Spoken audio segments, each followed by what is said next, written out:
এখন হাতের মুঠোয় লাল বাবা রাইস। এখন থেকে লাল বাবা রাইস অনলাইনে ঘরে বসে অর্ডার করুন। লাল বাবা রাইস, লাল বাবা অনলাইন, অর্ডার করুন আজই। লাল বাবা রাইস, স্বাদ ও স্বাস্থ্য একসাথে পাবেন শুধুমাত্র লাল বাবাতে। স্বপ্নের কেরিয়ার গড়তে চান? আসুন যোগ দিন MCRS নলেজ ক্যাম্পাসে।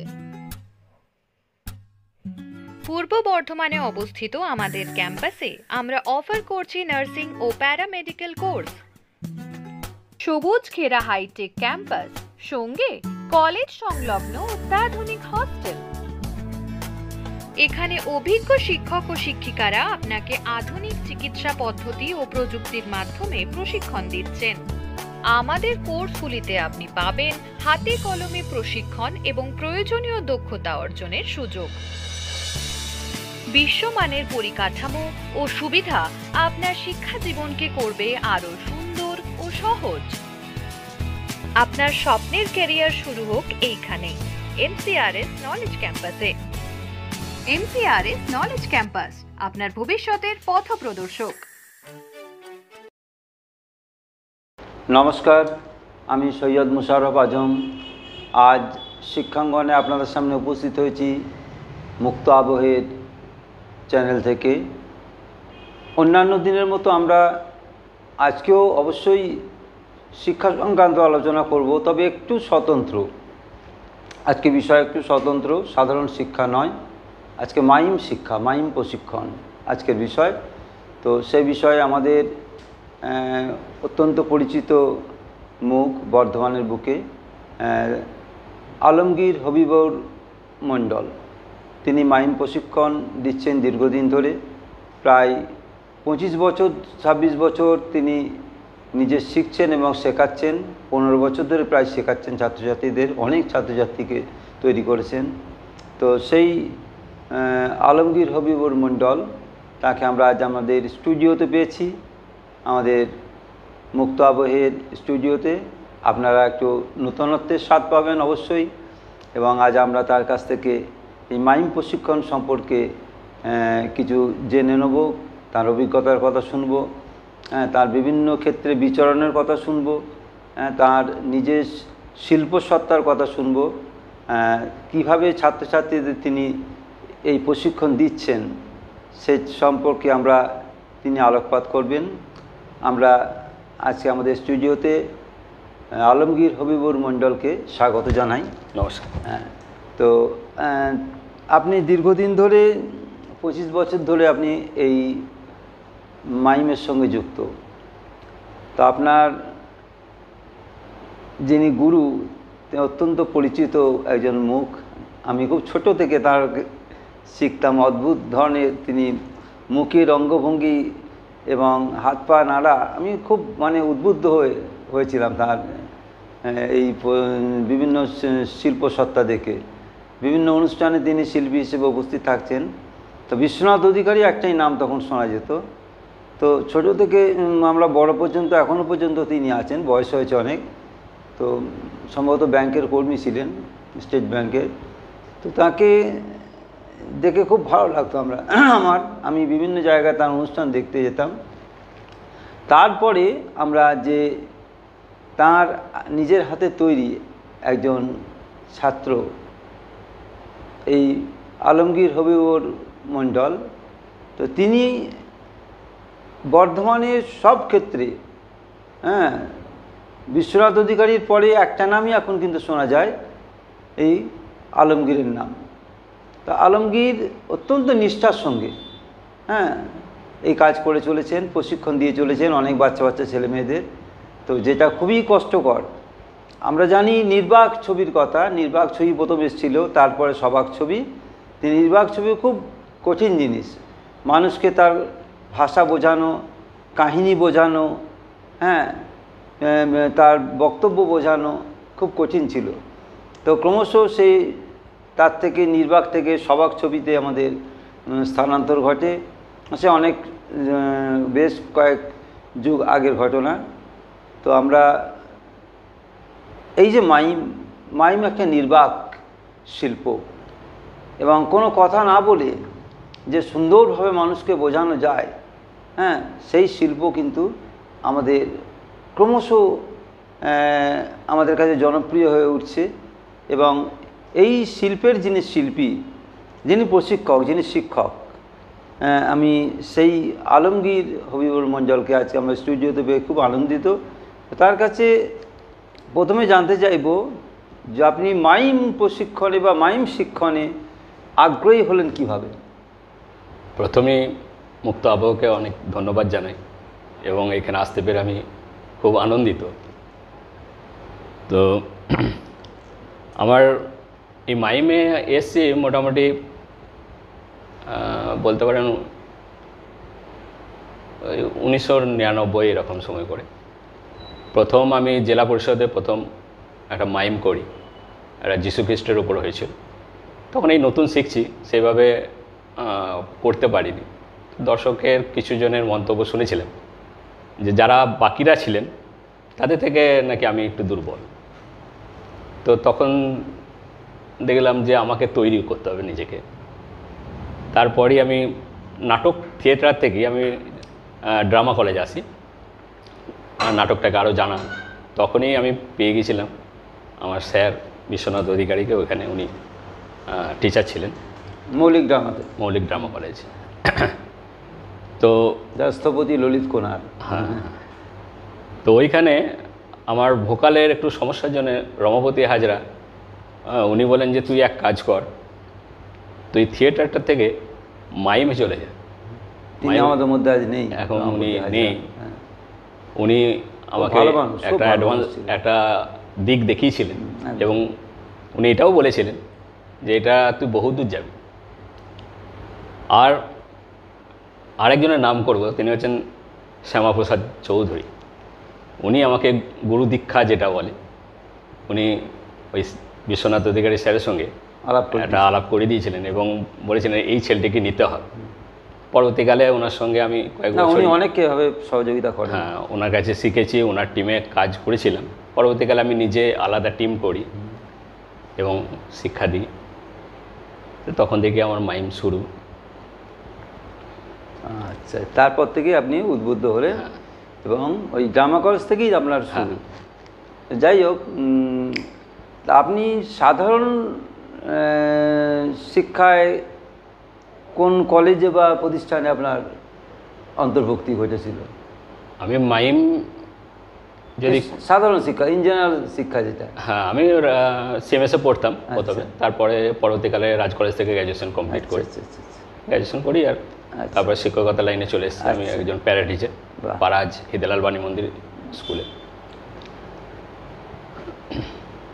আপনি এই যে মাইমে মানে মাইম শিখতে এলেন, তো প্রথম বিরক্তির সঞ্চার হয়নি যে এরকম একটা কথা বলতে পারা যাচ্ছে না? কেউ গান করে, সুন্দরভাবে প্রকাশ করে নিজেকে, কেউ নাচে, সেটাও প্রকাশ করে, আমরা আবৃত্তি করি, বক্তৃতা দিই, বিভিন্নভাবে ডিবেটে অংশগ্রহণ করি, সেটাও একটা নিজেকে প্রকাশ করতে পারি।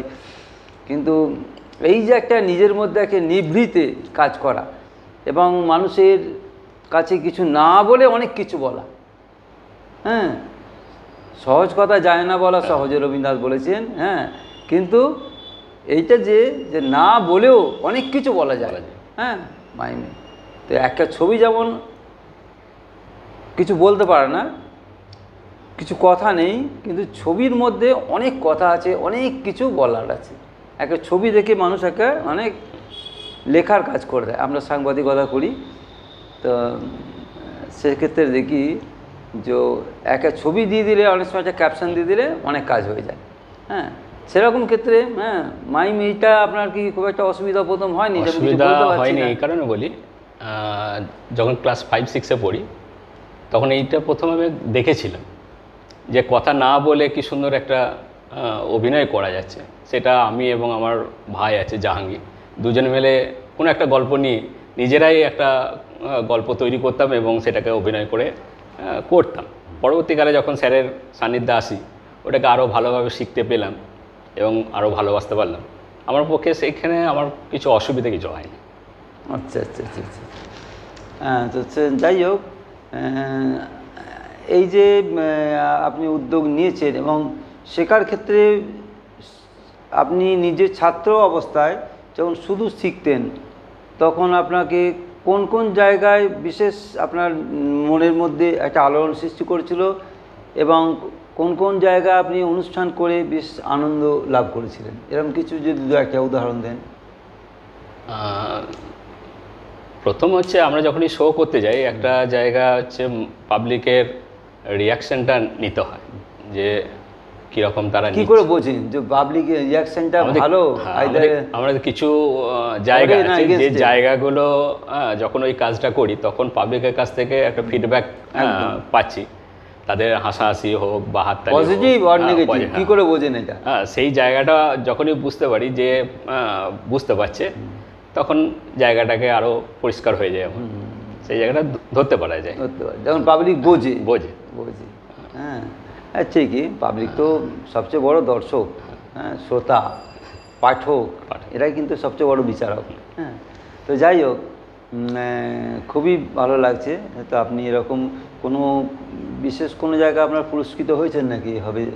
হ্যাঁ, পুরস্কৃত বলতে আপনার যুব উৎসব যেটা হয় জেলা থেকে রাজ্যে যায়, সেই রাজ্য স্তরে আমি 1 বছর সেকেন্ড এবং 1 বছর থার্ডও হয়েছিলাম। আচ্ছা আচ্ছা। আর এমনি আপনার গুরু যিনি, হ্যাঁ, বিশ্বনাথ দত্ত, তাঁর সম্পর্কে যদি দু একটা কথা বলেন। উনি তো নমস্য ব্যক্তি আমার। উনি ধরে ধরে আমাদেরকে শেখাতেন। উনি অসুস্থ থাকা সত্ত্বেও, হ্যাঁ, ওনার হার্টের বাইপাস সার্জারি, ডাক্তার বারণ করেছে, বলেছেন আমাকে বলি বারণ করেছে, তাও আমি ওনার একটা ছোট ঘটনা বলি। আমরা গিয়েছিলাম কাঞ্চন উৎসবে, তখন কাঞ্চন উৎসব নাম ছিল না, তখন মিলন উৎসব বলা হতো। আচ্ছা। তো সেইখানে গেছি, ওনার অপারেশন হয়েছিল, বাইপাস সার্জারি হয়ে গেছে। তো উনি বললেন যে আমি তোদের অনুষ্ঠানটা দেখব, হ্যাঁ, আমি পাশে বসে থাকবো। তো আমরা অনুষ্ঠান করছি, উনি অ্যাঙ্কারিং করছিলেন। থাকতে থাকতে হঠাৎ উনি তো আবার মাইমের সাথে হরবোলা করতে পারেন। সেই হরবোলা হঠাৎ দেখছি উনি কুকুরের একটা উপর করেন, সে ওইটা নিয়ে করছেন। ওইটা পুরোপুরি আর কি পুরো প্রেশার দিয়ে কাজ সেটা করতে হয়, কুকুরের আওয়াজগুলো আমরা থামাতেও পাচ্ছি না, আর উনি ওইটা করে আছেন। মানে উনি এতটাই স্টেজকে ভালোবাসেন যে অনুষ্ঠানটা করতে চাইছেন, এতটাই প্রাণিত। প্রাণিত মঞ্চ পেলে আর কি উনি খুশি, খুব ভালো মানুষ। হ্যাঁ, তো সেক্ষেত্রে আমি দেখেছি, আমাকে বারবার বলেছেন যে আমি এগুলো জোর করে করছি, জানিস সব বানা করেছি ডাক্তার, হ্যাঁ, আমি একদম নিষেধ আমার, এভাবে বলতেন। বলছে আমাকে নিষেধ করেছি, আমার অসুস্থ, আমার হার্টের প্রবলেম, সেটাও আমি করছি, হ্যাঁ, এরকম। আর ওনার কাছ থেকে আর একটা কি পাবলিক কিভাবে নিচ্ছে সেটা কিন্তু আমি শিখেছিলাম। আচ্ছা। কারণ আমরা প্রথম একটা অনুষ্ঠানে গিয়েছিলাম লাকুড্ডিতে, ওইখানে অনুষ্ঠান করতে গিয়ে আমরা যতজন ছিলাম স্টুডেন্ট সবাই ভাগ ভাগ করে আমরা অনুষ্ঠানটা করছি। একটা জায়গায় পাবলিক উঠে চলে যাচ্ছে, তখন উনি বললেন আলমগীর তুই চাপ। বলছে আমার নাই, ওরা করুক, ছোটোগুলো আগে করুক, তারপর বলছে না দেখছি না পাবলিক উঠে যাচ্ছে, তুই চাপ। তার মানে এই যে পাবলিককে কিভাবে বসিয়ে রাখতে হয় এবং কাকে দিয়ে হবে, হ্যাঁ, কাকে দিয়ে হবে, হ্যাঁ, সেইটা উনি বুঝতে পারতেন এবং সেই ওনার কাছ থেকে ওইভাবে বিশাল অভিজ্ঞতা শিখেছি যে কি করে পাবলিককে বসিয়ে রাখতে হয় এবং কিভাবে করা যায়। একটু দৃষ্টিনন্দন আকর্ষণ হ্যাঁ সৃষ্টি করতে পারলে পাবলিক রয়ে যায়। আচ্ছা, আর হচ্ছে কেদার অধিকারী, তাঁরই ভাই ছিলেন, হ্যাঁ, তো তিনিও আজকে আমাদের মধ্যে নেই। তো খুব বিভিন্ন জায়গায় মাউতারাঙ্গা বেড়াতেন, আমি কয়েকবার তাকে জাজ করেছিলাম এবং তার কাছে যেতাম, তিনি বেশ কিছু ক্যান্ডিডেট দিতেন। আমি ধ্রুবতারা সাংস্কৃতিক প্রতিযোগিতা করি সারা বাংলা জুড়ে, তো তিনি অনেক আমাকে অনুপ্রাণিত করতেন এবং তিনি আমাকে প্রথম বলেছিলেন যে তুমি ইয়ে রাখো, মাউতার গান রাখো। হ্যাঁ, তো শেষ দেখা হলো আমাদের সজলদার ওখানে সিম্ফনি, ওখানে তিনি শেখাচ্ছিলেন। হ্যাঁ, তো সেখানেই তারপরে আর কয়েক মাস পরে শুনলাম তিনি মারা গেছেন। খুবই দুঃখের বিষয়। তো তার কাছে এই যে তিনি সবসময় দেখতাম যে তিনি হ্যাঁ আবহে থাকতেন বিশ্বনাথ বাবুর সঙ্গে। হ্যাঁ, তো এত সুন্দর থাকতেন, হ্যাঁ, যে মানে সহযোগী ছিলেন, সহযোগী শিল্পী বা বিভিন্ন অনুষ্ঠান হচ্ছে তিনি কিন্তু নিভৃতে অন্তরালে থেকে আড়ালে থেকে খুব বড় কাজ করতেন। মাইমে যারা কাজ করেন আরও যারা, ওনারা ব্যাকগ্রাউন্ড একটা মিউজিক নিয়ে, রিদিম মিউজিক নিয়ে কাজ করে। কিন্তু বিশ্বনাথ অধিকারী এবং কেদার অধিকারীর যে যৌথ উদ্যোগ, যেটা মাওতার গানের সঙ্গে যে মেলবন্ধন, এটি কিন্তু অন্য কোথাও নেই। এবং সেইটাকে নিয়ে আমিও কাজ করি। আমার সঙ্গে যিনি বাজান সোমনাথ দাস, উনিও কিন্তু এই কেদার অধিকারীর তবলিয়া সোমনাথ দাস না, ও মাওতার গানই বাজান। হ্যাঁ, উনিও কেদার অধিকারী ছাত্র। আচ্ছা আচ্ছা। ওনার কাছ থেকে কীভাবে মাওতার গান মিউজিকটা করা যায় ওনার কাছে শিখেছিলেন, এবং উনি এখন আমার সঙ্গেই বাজান। সোমনাথ এবং তবলিয়াও আছেন, তাই বলছি। হ্যাঁ, ঠিক আছে। এই সোমনাথ মিউজিকটা যেভাবে করেন, পাবলিককে কিন্তু বসিয়ে রাখতে পারেন, এটা খুব বড় জিনিস। আর কেউ একটা গল্প বললে সেই গল্প কেউ যদি লেখেন, শরৎচন্দ্রের গল্প হোক বা রবীন্দ্রনাথের হোক বা অন্য কারো হোক, তো মানুষকে যতক্ষণ মানে টানবে, শেষ পর্যন্ত মানুষ যদি পড়ে ফেলতে পারে, সেখানে লেখকের সার্থকতা। সেরকম কোনো গান শেষ পর্যন্ত যদি মানুষ শোনে, সার্থকতা। সেরকম কোনো মাইম, হ্যাঁ, যদি মানুষকে বসিয়ে রাখতে পারে, হ্যাঁ, তাহলে কিন্তু সেখানে শিল্পী সার্থকতা। হ্যাঁ, তো সেটা আপনাদের কি দুজন এই সোমনাথ এখন আমাদের সেই মেলবন্ধনটা খুব অটুট। আচ্ছা। সেইভাবে আমরা বহু জায়গায় আমরা প্রোগ্রাম করে বেড়াচ্ছি এবং পাবলিকের ভালোবাসা, আশীর্বাদও পাচ্ছি। বাংলার বাইরে কোথায় কোথায় গেছেন? বাংলার বাইরে আমি প্রশিক্ষণ দিতে গেছি, যেটা ওয়ার্কশপ বেশ, আবার তার সঙ্গে একটা প্রোডাকশন। আমি লখনৌ গিয়েছিলাম, গোরখপুরে গিয়েছিলাম, সোনৌলি গিয়েছিলাম, বা নৌতনবা গিয়েছিলাম। ওইখানে বিশেষ করে হচ্ছে এই বাল্য বিবাহ যেটা হয়ে যায়, সেইটাকে রোধ করার জন্য ওরা উদ্যোগ নিয়েছেন, তার উপরেই কাজ করতে গিয়ে একটা থটের উপর একটা সময়টা কাজ করতে হয়। আচ্ছা আচ্ছা আচ্ছা। কোনো সরকারি তরফে কোনো এরকম অফার পেয়েছিলেন নাকি? যে সরকারি আমরা অনেক অনুষ্ঠান করি, বিডিও অফিস থেকেও করি। আমরা জেলা পুলিশের একটা অনুষ্ঠান করেছিলাম ডাইনি উপরে, 18টা থানাতে আমরা করেছি।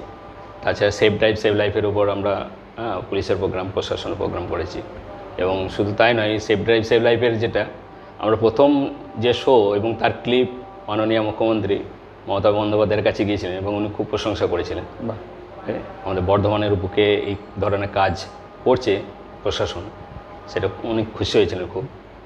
তাছাড়া এমনি বিডিও অফিসে কন্যাশ্রীর প্রোগ্রাম আমরাও করি। আচ্ছা আচ্ছা আচ্ছা। তো সেক্ষেত্রে বিভিন্ন ধরনের এই ফরমাইশি কাজ, তো এই ক্ষেত্রে আপনাদের কোনো অসুবিধা হয় না? না, অসুবিধা কিছু হয় না। আমাদের সেইভাবেই ওনারা নিয়ে যান এবং সেইভাবে ব্যবস্থা। হ্যাঁ, ওটা যেটা হচ্ছে আমাদের স্টুডেন্টদেরকে নিয়ে করি, প্রোগ্রামগুলো আমাদের স্টুডেন্ট নিয়ে করি। সমাজ সচেতনতার ক্ষেত্রে এটা কিন্তু একটা বড় ভূমিকা গ্রহণ করে। হ্যাঁ, আমরা সমাজ মাইমটা তো পুরো কাজে লাগে, একদম পুরো কাজে লাগে। হ্যাঁ, সমাজকে সচেতন, বাল্যবিবাহ রোধ থেকে শুরু করে পণপ্রথা, হ্যাঁ, যেমন হচ্ছে ধরুন ওই কন্যা সন্তান হত্যা করা, গাছ কাটা, এগুলোতে আছে সেভ ওয়াটার, এগুলো ওপর আমরা কাজ করি। তারপরে বিশ্বনাথ দৌড়ি দেখেছি যে ফুচকা কত রকম রোগের সঞ্চার করে। হ্যাঁ, তো সে ব্যাপারে তিনি ঘুড়ি ওড়ানো, হ্যাঁ, তার কাছে দেখেছি তাঁর তো অসাধারণ লাগে। হ্যাঁ, তো সেগুলো যে ঘুড়ি ওড়াতে গিয়ে কত বিপদ হয় মানুষের। হ্যাঁ, তো সেটা কিন্তু খুব বড় সচেতন করা বিশাল একটা আমাদের এই প্রদীপ রহমান কাউন্সিলর, তার ভাই, হ্যাঁ, অনেক দিন আগেই ঘুড়ি উড়াতে গিয়ে জিজি রোডে অ্যাক্সিডেন্টে মারা গেছে। তো সেটাই আমার মনে হয় যে খুব এগুলো যদি সচেতন ঠিকভাবে করে, হ্যাঁ, মানুষের মধ্যে, বাচ্চাদের মধ্যে গেঁথে যায়, তাহলে কিন্তু বিপদটা চট করে হয় না। তো খুবই ভালো জিনিস। তো এক্ষেত্রে আমরা আবার একটা রোগের উপরেও করলাম। আচ্ছা, ADHD এই রোগের উপরেও আমরা একটা প্রজেক্ট করলাম। আচ্ছা, এবং ছোটো ছোটো বাচ্চা যারা ছিল ওই রোগের মধ্যে আক্রান্ত, তারা কিন্তু জিনিসটাকে উপভোগ করলেন।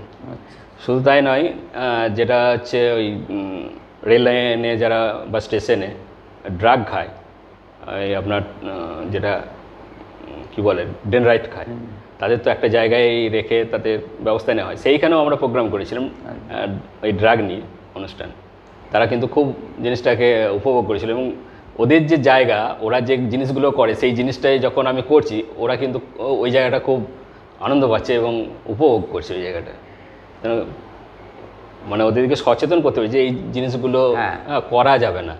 কুইনাইন এমনি গেলানো যাবে না, কুইনাইন তেতো, চট করে মানুষ খাবে না, কিন্তু এত সুন্দরভাবে খুব মানে কৌশলে গেলাতে হবে। হ্যাঁ, কুইনাইনটা আমাদের গেলানো কাজ। এই কুইনাইন হচ্ছে একটি সচেতনতা, হচ্ছে একটা কুইনাইন।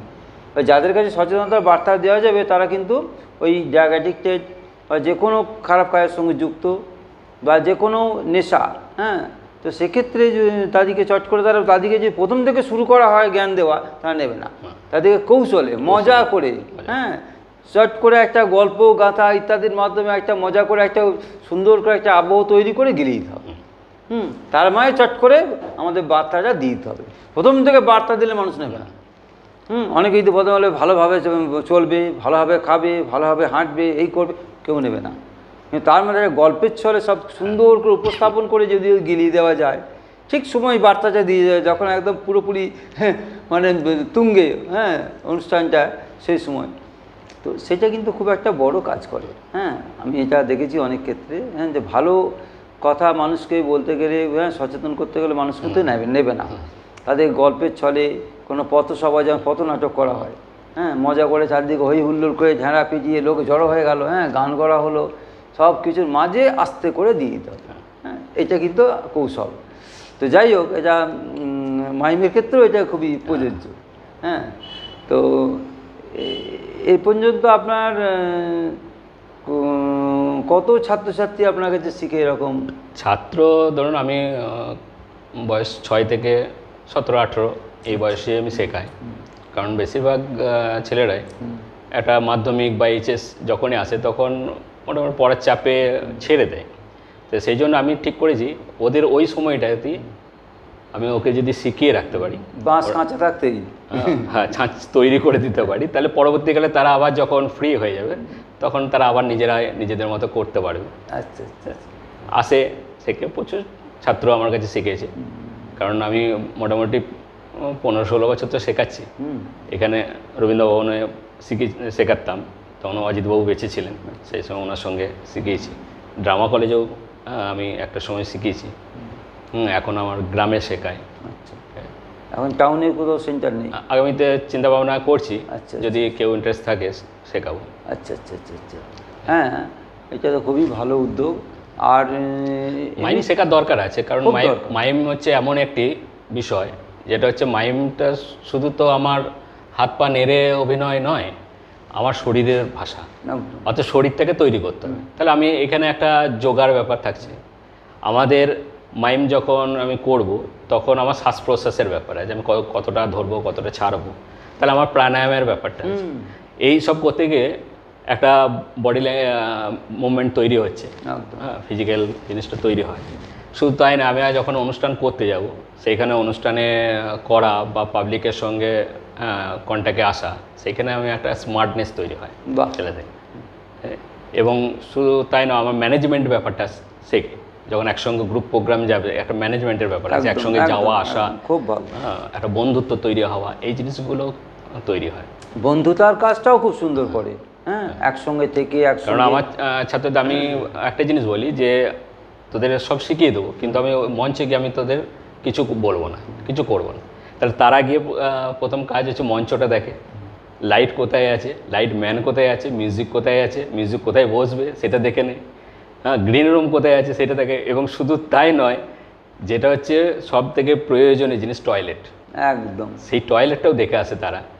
এইটা কিন্তু ওরা নিজেরা আগে থেকে কিন্তু আমার কাছে শিখে নেয় এবং সেটা সেইভাবে করে। তার মানে একটা ম্যানেজমেন্ট করা, একটা জিনিসগুলো সব কিছুই দরকার আছে, সব, হ্যাঁ, একদম, হ্যাঁ, ঠিকই। তাহলে এটা তো মানে শুধুমাত্র মনের খোরাক নয়, শরীরের খোরাকও। হ্যাঁ, একদিকে ব্যায়াম হচ্ছে, হ্যাঁ, এক প্রাণায়াম হচ্ছে, হ্যাঁ, আবার মনের ক্ষুধা মিটছে, এই তিনটে একসঙ্গে কাজ হচ্ছে। তো এটা খুবই ভালো জিনিস। হ্যাঁ, মাইম পড়ার একটা চাপের থেকে একটা যদি আমি মাসে একটা কি মাসে 2টো আমি শো করি, তাহলে কিন্তু একটা মনের একটা রিল্যাক্স আসবে, একদম, হ্যাঁ, পড়ায় আরও মন বসবে, একদম, খুব ভালো। আচ্ছা, ছাত্রীরা কি হবে এটা নিচে? ছাত্রীরা প্রথম থেকে আসে আমার কাছে, এদের কোনো অসুবিধা হয় না? না, অসুবিধা হয় না, কারণ গার্জেন হয়তো পুরোপুরি আমার উপর বিশ্বাস করে। হ্যাঁ, কারণ আমাকে দেওয়ার পর কিন্তু আর কোনো গার্জেন আমার কাছে আসে না।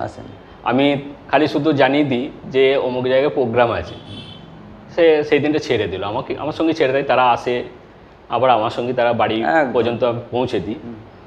এটা করে পুরোপুরি বাড়ি থেকে সাপোর্ট থাকে পুরো।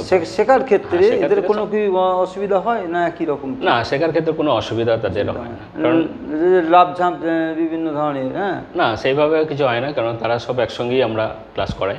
আচ্ছা হ্যাঁ, আচ্ছা, কোনো অসুবিধা তাদের। ওরকম ফিমেল ক্যারেক্টারের কাজটা ওরা করতে হ্যাঁ পারে? হ্যাঁ, তখন ফিমেল ক্যারেক্টারটা তারা করতে পারে। একদম। তাই। আচ্ছা আচ্ছা আচ্ছা আচ্ছা। তাহলে মাইমটা তো খুবই মানে সব দিক দিয়ে একটা যে কথা না বলে মানুষকে বোঝানো, হ্যাঁ, তার মানে ভাষা, একটা যে মানুষের শারীরিক ভাষা, এটা কিন্তু মাইম আমাদের শেখায়।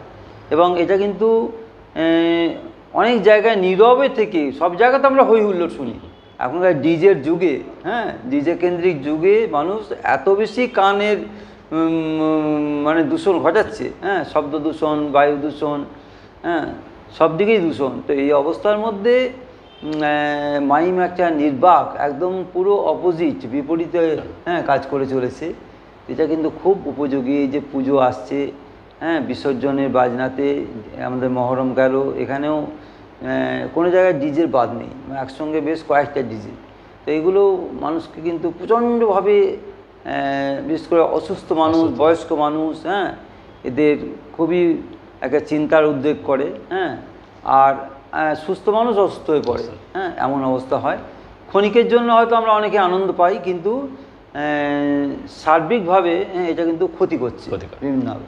তো এর বিপরীতে থেকে আজকের এই ডিজের যুগে, ডিজে কেন্দ্রিক যুগে, হ্যাঁ, চরম উন্মাদনা, চরম উচ্ছ্বাস, হ্যাঁ, বিরাট একটা শব্দের মানে গানের কথার চেয়ে, হ্যাঁ, বাজনা বেশি, হ্যাঁ, এত এখানে কথা বোঝা যায় না মানুষের, হ্যাঁ, শুধু বাজনাই শোনা যায়। এই অবস্থার মধ্যে মাইমকে কী হবে আপনার মনে হচ্ছে নিচ্ছেন, বা এটা কতটা ফলপ্রসূ হচ্ছে? হ্যাঁ, এখন পুরো বিপরীত মুখে অবস্থান করছে। এখন মোটামুটি সাংস্কৃতিক অনুষ্ঠানটা অনেকটা কমে গেছে। তাও আমরা যখন মঞ্চে উঠি, আমরা হয়তো মনে করি যে হয়তো পাবলিক নিবে না, কিন্তু দেখি পাবলিক ভালোভাবেই নিচ্ছে, উপভোগ করে, এবং পরবর্তীকালে আরও চায় যে আরও হোক। তাহলে নিশ্চয়ই ওরা চায়, বোঝে। তো একে আরও বেশি জনপ্রিয় করার লক্ষ্যে কোনো কি সাজেশন আছে আপনার, যে ছাত্রছাত্রীদের মাঝে আরও বেশি করে এটাকে প্রচার? হ্যাঁ, ছাত্রছাত্রীদের মধ্যে তো যদি আমরা স্কুল ভিত্তিক আমরা করতে পারি একটা করে ওয়ার্কশপের মতো, তাহলে আরও পাবলিক, ছাত্রছাত্রীরা আরও ইন্টারেস্ট হবে, তারা জানতে পারে। এটা আরও প্রচার দরকার, হ্যাঁ, ঠিকমতো প্রচার আলোকে আনা যাচ্ছে না। কলেজেও যদি যাওয়া যায়, হ্যাঁ, তো সেক্ষেত্রে হবে। তো এর কোনো নির্দিষ্ট কি এটা বয়সে আছে যে এই বয়সে? কোনো বয়সের এখানে কিছু নেই, একদম এমনি 5 বছর থেকে শুরু করে 60 বছর শরীর নিতে পারলেই হবে। আচ্ছা, শরীর এবং মন। কারণ বাচ্চা ছেলে 5 বছর বলছে এই কারণে, তাদের মনটা তৈরি করতে হবে, তারা বিষয়বস্তুটাকে জানতে হবে। তারা তো সেই সময় মাইম কিভাবে জিনিসটা উপস্থাপন করবে, তাদের কাছে সচেতনতার বার্তাটা কিভাবে তারা দেবে, এই সচেতনতা জিনিসটা কি তাদেরকে বোঝাতে হবে। হ্যাঁ, মাইম তো শুধুমাত্র হাসি খেলা ঠাট্টা না, একটা বার্তা দেয় সব সময়। তো কাজেই তাদেরকে এটা প্রথমে মজার ছলে শেখাতে হবে। যেমন আমরা যখন ক্লাস করাই তখন তাদের একটা গল্প দিয়ে দিলাম, একদম সেই গল্পটা ওদের বলা হলো যে এটাকে তোমরা তৈরি করো, একদম। তারা তাদের মতো করে তৈরি করছে, তারা নিজেরাই ক্যারেক্টার তৈরি করছে, তারা অবাক জল পান, হ্যাঁ, এরকম ধরনের মজার, হ্যাঁ, সেইভাবে ওরা নিজেরা তৈরি করছে। এইগুলো জিনিসটা খুব ভালো লাগে এটা। হ্যাঁ, প্রথমে তাদেরকে একটা খুশির, আনন্দের জিনিস, হ্যাঁ, মজার জিনিস, হ্যাঁ, এগুলো দিয়ে শুরু করতে হবে। হ্যাঁ, প্রথম থেকে তো সচেতনতার বার্তা দিয়ে কোনো কিছু করা যাবে না, তার মন নেবে না। প্রথম থেকে একটা মজার জিনিস, যেমন সুকুমার রায়ের কবিতা আমরা একরকমভাবে মজার ছলে, বাচ্চারা মজার ছলে পড়ে, কিন্তু কোনো লেখায় সুকুমার রায়ের কবিতাগুলো, ছড়াগুলো 7, 8 বা 9 আগে পড়ানো উচিতই নয়, যা আমরা জানি। খুব অন্তর্নিহিত ব্যাখ্যা বিশাল। যেমন বাবুরাম সাপুরে কোথা যাস বাবুরে, হ্যাঁ, আই বাবা দেখে যা, দুটো সাপ রেখে যা, এটা একটা গান্ধীজির অহিংসা নীতির প্রতিবাদে তিনি লিখেছিলেন। এটা খুব সাধারণ ছেলে বুঝবে না, তারা ভাবছে যে বাবুরাম সাপুরে দেখে, হ্যাঁ, আই বাবা দেখে যা, দুটো সাপ রেখে যা, সেই সাপ জানতো, গোটা দুই আনতো, খুব মজা, হ্যাঁ, সাপকে মারবো ডান্ডা করে, ঠান্ডা হয়ে যাবে, একটা কতবার। শিব ঠাকুরের আপন দেশে, আইন কানুন সর্বনেশে, কেউ যদি যায় পিছলে পড়ে, পেয়াদা এসে পাকড়ে ধরে, কাজীর কাছে হয় বিচার, 21 টাকা দণ্ড ধরে। বাচ্চারা মজা করে পড়বে, হ্যাঁ, কেউ বুঝলে গেলে 21 টাকা ইয়ে করবে, দণ্ড পড়ে গেল আবার দণ্ড। হ্যাঁ, এটা ব্রিটিশ শাসনকে উদ্দেশ্য করে তিনি লিখেছিলেন। হ্যাঁ, তো এরকম অনেকটা বুড়ির বাড়ি, সেখানে একটা সচেতনতা বার্তা। হ্যাঁ, পড়তে মজা লাগে, বাচ্চারা মজা পাবে, কিন্তু বড় হয়ে তারা ভাববে, বুঝবে। তো সেরকমই তো প্রথমে বাচ্চাদের একটা খেলার ছলে মজার তাদের মতো করে প্রথম সাজাতে। বাহ, এটা তো খুবই সুন্দর। তো এর আপনার সামনে কি লক্ষ্য আছে এটাকে আরো সুন্দর করে কিছু করার? সামনে লক্ষ্য প্রথমে বলবো যে বাচ্চারা গার্জেনদেরকে বলবো যে আপনারা আপনাদের বাচ্চাদের পাঠান, তারা এই শিল্পটা জানুক, এই শিল্পটা থেকে শিখুক। একটা এই শিল্প শিখতে এসে তাদের শরীর চর্চা, মন চর্চা এগুলো হবে, তাই বাচ্চাদের পাঠান এবং শেখান, এটাই বলবো। নিশ্চয়ই খুব প্রয়োজনীয়তা প্রচণ্ড রয়েছে। আর বাচ্চাদের পেলে কী হয়, আমরা বিভিন্ন ধরনের যে সমাজ সচেতন এগুলোকে আমরা মানুষের মধ্যে নিয়ে আসতে পারবো। বাচ্চারা যখন করবে তখন যারা দর্শক, তখন তাদের দেখতেও ভালো লাগে যে হ্যাঁ, একটা বাচ্চারা এই ধরনের উপস্থাপনা করছে। বাচ্চাদের নিয়ে যখন দেখছে তখন কিন্তু একটা আরও তাদের মনের মধ্যে এফেক্ট আসবে, তারা তখন নিজেদের পরিবর্তন আনার চেষ্টা করবে যে হ্যাঁ, ছোট ছোট বাচ্চারা যখন এরকম সচেতন করছে তাহলে আমরাও সচেতন হই। হ্যাঁ, এটা আমার মনে হয় যে প্রত্যেক স্কুলে যদি একটা নির্দিষ্ট মাইমের একটা যদি ক্লাসের মতো করা যায়। আমার স্কুলে যেমন আমি করাই, যেহেতু আমার নিজের স্কুলে আছে বলে আমি, এবং আমার স্টুডেন্ট যারা আছে তারা বেশিরভাগই সব আমার স্কুলের। বাহ, এক্ষেত্রে আমার তো মনে হয় প্রত্যেক সরকারি স্কুল এমনকি বেসরকারি স্কুলের মাইমটাকে এই শিল্পটাকে যদি একটা নির্দিষ্ট একটা ক্লাস হিসেবে একটা যদি সিলেবাসের মধ্যে যদি একটা রাখতে পারে, আমরাও সরকার যদি এটা ইয়ে করে তাহলে খুবই ভালো হয়, 1 নম্বর। আর 2 নম্বর খেলাধুলার মতো একটা পার্ট, সাংস্কৃতিক একটা পার্ট, এটা যদি স্কুল নিজেরাও রাখে ক্ষতি নেই। হ্যাঁ, প্রত্যেক অনেক স্কুল যেমন সফদর হাসমি স্কুল, হ্যাঁ, ওদের স্কুলে মানে স্কুল আওয়ারের পরে আধ ঘন্টা কার কি প্রতিভা আছে। হ্যাঁ, ওই অভিজিৎ বাবু হেডমাস্টার মশাই খুব ভালো মানুষ, তো তিনি আমাকে বলেছিলেন যে আমরা আধ ঘন্টা শুধু আমি চর্চা করি সব ছাত্রদের নিয়ে কার কি প্রতিভা আছে। খুব ভালো জিনিস। বলছি আধ ঘন্টা যে যা বলে, কেউ গান করে, কেউ মূকাভিনয় করে, কেউ আবৃত্তি করে, হ্যাঁ, কেউ কোনো কিছু হরবলা করছে, তো এগুলো কিন্তু তারা আগ্রহ প্রকাশ পায়, তারা আনন্দ পাবে, তাদের প্রতিভাটা কিন্তু বিকাশ যখন একজন করবে তখন ওর প্রতিভাটা একজন বলে আরেকজন এগিয়ে আসবে। এগুলো সুপ্ত প্রতিভা বিকাশের এটা কিন্তু বিশাল একটা প্ল্যাটফর্ম, এবং উনি যারা সেখানে উঠে আসে তাদেরকে দিয়ে তিনি প্রতি বছরে 2-3 বার করে একটা অনুষ্ঠানে তাদেরকে স্টেজ করে দেন। এটা খুবই ভালো উদ্যোগ। তো এইরকম ধরনের তিনি যেটা করছেন, এরকম আমার মনে হয় প্রত্যেকেই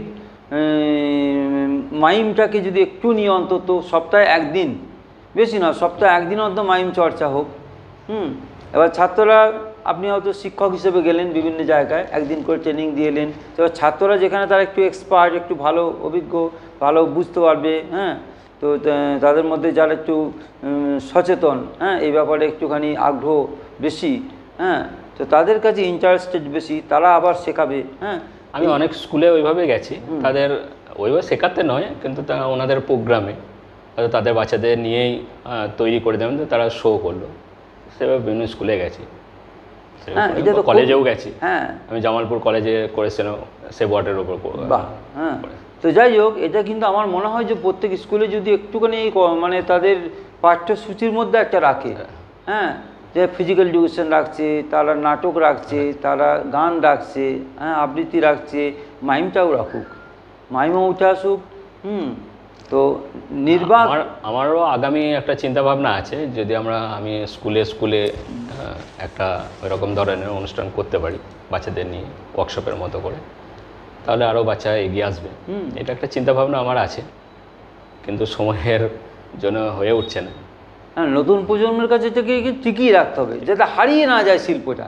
একটা এত সুন্দর শিল্প, যে কথা না বলে, হ্যাঁ, শুধুমাত্র হাত পা নেড়ে, মুখ নেড়ে, হ্যাঁ, অনেক কিছু বুঝিয়ে দিচ্ছে। হ্যাঁ, এটা কিন্তু বিরাট শিল্প, কোনো শিল্পটা বলতে গেলে ধরুন বায়ু দূষণ যুগ থেকেই আছে। ধরুন একদম, যখন মানুষ কথা বলতে পারতো না, ধরুন তারা স্বীকার করে নিয়ে এলো, সব কিছু নিয়ে এসে তাদের যে সেই বার্তাই দলনেতা, দিচ্ছে। হ্যাঁ, দলনেতার কাছে কিভাবে স্বীকার করলো সেটা কিন্তু অভিনয় করে দেখা। অভিনয় করে দেখা। আমরা এই নিয়ে একটা মাইমও করেছি, একদম আদিম সভ্যতা। সেখানে আমাদের তারপরে কেউ যদি কাউকে কোথাও পাঠালো কিছু কাজে স্বীকার করতে, তখন শিখিয়ে দিত এইভাবে যাবি, সব কিছু নির্বাক অবস্থায়, তখন কথা বলতে জানতো না, ভাষা আবিষ্কার হয়নি। হ্যাঁ, তখন এই সমস্ত কিছু অঙ্গভঙ্গি করে হ্যাঁ করতো। তো এই সেটাই মাইমটা এখন ধরুন যে ডিজিটাল মিডিয়া বা সিরিয়াল সিনেমা যেগুলোই বলুন, এই মাইমটা কিন্তু খুব কাজে লাগে, বিশেষ করে এক্সপ্রেশন। তো আমি পোর্টালে যদি দিয়ে দেওয়া হয় অনেকে দেখতে পাবে। আমি তো কথা বলছি না, কথা না বলে যে অভিনয়, এটা কিন্তু মাইমটা খুব কাজে লাগে ওই সিরিয়াল বা সিনেমা করতে গিয়ে, কাজে লাগে খুব। হ্যাঁ, এটা তো খুবই কাজে লাগে, কারণ এটা তো যে কোনো সময় আপনি নিজে একটা জায়গা করলেন, করে করে সেটা হ্যাঁ সোশ্যাল মিডিয়ায় ছেড়ে দিলেন। হ্যাঁ, এটা কোনো অসুবিধাই নেই। হ্যাঁ, অনেকে আরও বেশি জানবে। হ্যাঁ, আগে তো এই জিনিসটা ছিল না, শুধু স্টেজের উপর ডিপেন্ড করতো। এখন অনুপ্রাণিত করার ক্ষেত্রে, ইন্টারেস্ট গ্রো করার ক্ষেত্রে এই সোশ্যাল মিডিয়া একটা বড় প্ল্যাটফর্ম। এখানে কিন্তু যারা দিয়ে দেবে এটা, হ্যাঁ, গান নাচ আবৃত্তি সব ক্ষেত্রেই এটা আছে সোশ্যাল মিডিয়া। তো মাইমটাও কিন্তু একটা প্ল্যাটফর্ম। আমরা আমাদের সোশ্যাল মিডিয়া আমরাও দিই সেভাবে। হ্যাঁ, এটা তো খুবই দরকার। তো যাই হোক, আমরা এতক্ষণ ধরে আমাদের আলমগীর হবিবুর মণ্ডল, একজন বিশিষ্ট মাইম শিক্ষক, মূকাভিনয় শিক্ষক, প্রশিক্ষক এবং নিজের শিল্পী, একজন অবশ্যই অনবদ্য একজন শিল্পী এবং অত্যন্ত পরিচিত মুখ বর্ধমানের বুকে এখন, যারা সব দিকে বিচরণ করছেন। হ্যাঁ, এই মাইমের সব ক্ষেত্রে বিচরণ করছেন, বিভিন্ন জায়গায় অনুষ্ঠানে বিচরণ করছেন, শিক্ষণ কেন্দ্রে বিচরণ করছেন, সচেতনতার ক্ষেত্রে বিচরণ করছেন, মানুষকে উদ্বুদ্ধ করার ক্ষেত্রে বিচরণ করছেন।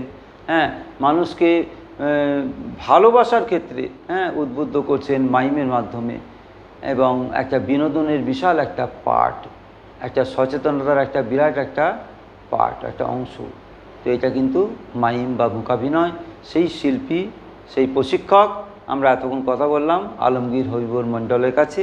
হ্যাঁ, আমরা আপনাদেরকে নিশ্চয়ই আপনারা অনেক আনন্দ পেয়েছেন। হ্যাঁ, তো ভবিষ্যতেও তো তিনি কিছু হয়তো করে দেখাবেনও, এরকম আমরা আশা রাখবো। হ্যাঁ, এবং আরও তার কাছে অনেক কিছু মূল্যবান উপদেশ নেব। তো এই কথা বলে আমি আজকে তাকে আমাদের ধন্যবাদ জানাচ্ছি। আমি সৈয়দ মোশাররফ আজম, আমাদের মুক্তাবের পক্ষ থেকে। হ্যাঁ, আবার আমরা তাকে পাবো কাছে, হ্যাঁ, এই আশা রেখে আমরা আজকে বিদায় নিচ্ছি। নমস্কার, ভালো থাকবেন।